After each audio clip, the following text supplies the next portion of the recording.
Bharatiya Janata party के main दफ्तर पर घेराव करेंगे और अमित शाह के रेजिग्नेशन की मांग करेंगे। क्या कहते हैं 56 इंच का जो छोटा बंदर है उससे मैं ये कहना चाहती हूँ कि आप गद्दी छोड़ दीजिए, नहीं तो जनता आपको उखाड़ फेंकेगी। ये तस्वीर आप देख सकते हैं, अमित शाह मस्ट गो और अमित शाह इस्तीफा दो के नारे यहाँ पर लगाए जा रहे हैं। जो सड़क पर पोस्टर्स हैं इस पर 20 जुलाई 2026 को याद किया जा रहा है। ये 20 जुलाई 2026 वही दिन है जब संसद की तरफ कूच किया जा रहा था छात्रों के द्वारा। ये दिखा रहे हैं और ब्रूटली जो कुछ हुआ छात्रों के ऊपर जो आरोप हैं उसको यहाँ पर दिखाया जा रहा है। तमाम ये पोस्टर जो है वो लेकर छात्र आए थे और आगे भारतीय जनता पार्टी का दफ्तर है। चाणक्य को मैं ये कहना चाहती हूँ कि आप अपना फर्जीवाड़ा बंद कर दीजिए, जनता आपके जुमलों में नहीं आने वाली है।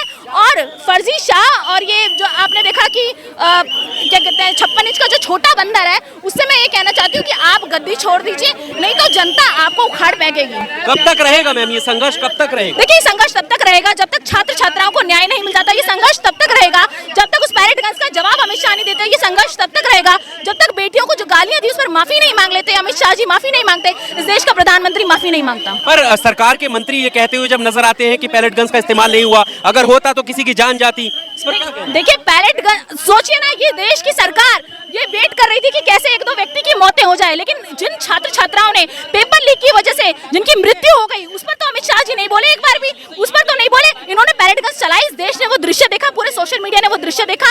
अगर पैलेट गन्स नहीं चली होती तो छात्रों के शरीर पे जो राहुल जी ने प्रेस कॉन्फ्रेंस की जिसके लिए FIR के लिए गए वो नहीं होती। पर देखिए आप इससे पहले जब संघर्ष हुआ है, छात्र सड़कों पर उतरे, कितनी मुश्किल से वो एक इस्तीफा हुआ, उससे पहले भी, लेकिन अब आप अमित शाह के इस्तीफे की बात कर रहे हैं। देखिए कहते हैं ना संघर्षों के साए में एक सफल जवानी पलती है और जिस ओर जवानी चलती है उस ओर जमाना चलता है। तो इस देश के छात्र छात्राओं ने बता दिया कि संघर्ष के रास्ते जो उन्होंने चुने उससे सफलता प्राप्त हुई और अब ये रास्ते खुल चुके हैं। देखिए आप किसी को इतना मत डराइए कि डर खत्म हो जाए। तो अमित शाह जी ने इतना डरा दिया था इस देश के युवाओं को कि आज उनके अंदर से डर खत्म हो चुका है और वो ये लड़ेंगे।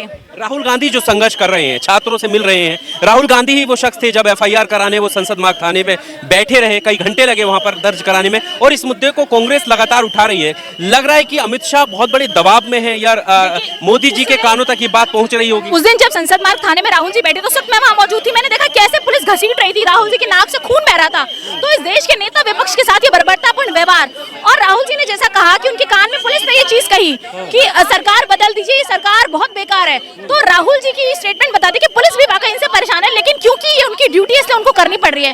तो इस पूरे सिस्टम और अमित शाह जी जिम्मेदार है। आज इस देश का एक एक नागरिक अमित शाह जी को जिम्मेदार मानता है और उनके इस्तीफे की मांग करता है। और इस देश का नेता विपक्ष, इस देश का आने वाला प्रधानमंत्री अड़िग है कि जब तक अमित शाह जी इस्तीफा नहीं देंगे तब तक प्रदर्शन जारी है। आप लोग में मान चुके हैं कि आने वाले जो प्रधानमंत्री हैं वो राहुल गांधी? देखिए बिल्कुल मान चुके हैं, हम तो राहुल जी को ही प्रधानमंत्री मानते हैं, क्योंकि जो काम इस देश के प्रधानमंत्री को, इस देश के गृह मंत्री को करना चाहिए वो इस देश का LOP पूरे देश में जाकर के कर रहा है। आज एक लड़की सुरक्षित महसूस कर रही है अगर राहुल गांधी जी को, अगर एक यंग लड़की एक रिस्पेक्ट में किस भी अगर राहुल गांधी जी को कर रही है तो इस देश के लिए गर्व की बात है कि बेटियां अगर किसी के साथ सुरक्षित है तो वो इस देश के LOP राहुल गांधी जी के साथ है। आज जिस तरीके का कॉल दिया गया, बीजेपी के दफ्तर का घेराव करने की बात कही जा रही है, बीजेपी के दफ्तर का जाने का मतलब है कि अपने आप में बीजेपी को एक तरीके से झटका लगा होगा कि ये तो अब घर तक जाने वाले हैं। देखिए बीजेपी को डर तो है, लेकिन उनको भरोसा इस दिल्ली पुलिस पे, आपने देखा, आप बताइए प्रदर्शन इधर होना, इन्होंने लंबी दूरी तक पूरी रोड को बैरिकेड कर रखा है।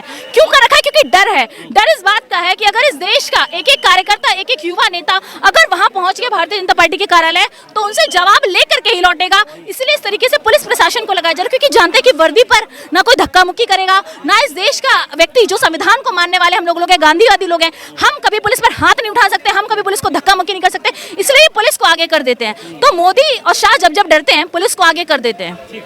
तो देख सकते हैं आप प्रोटेस्ट के लिए जैसे आगे बड़े बैरिकेड्स लगा दिए गए और पूरी तरीके से उन प्रोटेस्टर्स को अब वापस लौटना पड़ रहा है। लेकिन सवाल वही है कि क्या अमित शाह जवाब देंगे, और अमित शाह के रेजिग्नेशन की बात कही जा रही है। आप सोचे इतना बड़ा हादसा हुआ हिंदुस्तान के अंदर में कि जंतर मंतर के अंदर हमारी बहुएं बेटियों के कपड़े फाड़े गए, कील लगा के उसको मारा गया और उसको खींचा गया रोडों पे। ये कहाँ की अन्याय है भाई साहब, आप बता दो। तो अमित शाह का इस्तीफा क्यों मांग रहे हैं फिर? तो अमित शाह ऑर्डर किसने चलाया भैया? गार्जियन कौन है हमारे? फिर तो किनका इस्तीफा मांगे आप बता दीजिए मुझे। इस्तीफा तो उन्हीं के ऑर्डर पे पुलिस काम कर रही है ना। भाजपा कह रही है कि इसमें अमित शाह का हाथ नहीं है। तो किसका हाथ है आप बता दीजिए भैया। आप तो पढ़े लिख के चैनल चला रहे हैं, तो आप बता दीजिए किनका है, आप बताइए ना। आप मुझे बता दीजिए, आप हमसे ज्यादा पढ़े लिखे होंगे तो आप बताइए किनका हाथ है। मोदी के मंत्री ये भी मतलब कह रहे हैं कि- आपकी बहनों बेटियों के साथ कपड़ा फाड़ा जाए, रोडों पे मारा जाए और पेपर लीक हो उस पे आवाज उठाया जाए, तो आप बोलने लगे। आप इस चीज को सच्चाई दिखाइए। सच्चाई तो यही है ना। आप जंतर मंतर पे थे, 15-20 दिन प्रोटेस्ट बिल्कुल, चले बिल्कुल, थे, बिल्कुल। आपने वहां देखा कुछ सब कुछ गलत हो रहा देखा, था। हाँ। किस चीज की आवाज उठाई जा रही थी? इस्तीफे की मांग की जा रही थी। किस चीज की आवाज उठाई? प्रोटेस्ट किस चीज के लिए हो रहा था? 20 से ज्यादा मैं छात्रों किस ने आत्महत्या कर ली थी। कर ली थी ना। तो आप ये बताइए गलत है या सही है? गलत था बिल्कुल। जो प्रोटेस्ट करने वाले गलत थे? सही थे भाई, सही थे ना। तो फिर यही आपसे पूछा जा रहा है, सही थे तो सही आवाज उठा रहे थे, तो दिल्ली पुलिस क्यों उन पे लाठी चार्ज की, क्यों मारी? लेकिन मोदी के मंत्री कह रहे हैं पहले बिहार के अंदर में AK-47 चल गई, आपको पता है ना, हकीकत है। तो फिर आप कह रहे भैया इस अरे तरीके मोदी के से मंत्री कह रहे हैं कि हिंदुस्तान नहीं के चली अंदर भाई में मोदी। 30 साल हो गया। आज देख लो चीनी के साथ हम लोग है ना, चाय और रोटी खा जाते थे गरीब आदमी। आज चीनी 70 रुपए किलो हो गया। चीनी पी पा जाके रहे। अमित शाह जी से पूछिए, मोदी जी से, क्यों हो गया? चाय नहीं पी पा रहे हैं। पेट्रोल आप चला रहे, गाड़ी चला रहे हो ना, आए दिन उसका फुल पंप खराब होता है, कुछ होता है, क्यों हो रहा है? क्यों हो रहा है बताइए ना। हिंदुस्तान के अंदर में आप देखिए रोडों पे चलने के लायक नहीं है, गड्ढे इतने इतने हो रहे हैं। ये देखिए, हम अपने एरिया का ही दिखा देता हूँ आपको। ये देखिए चलने के लायक नहीं है रोड। ये देखिए, ये दिल्ली बल्ली मारान, ये देखिए, ये क्या है? ये देखिए, ये क्या है? ये आपको चोट कैसे लगी ये बताओ पहले। रोड की जो हालत ये है, चोट कैसे लगी ये बताओ। सीमेंट बालू अलग है।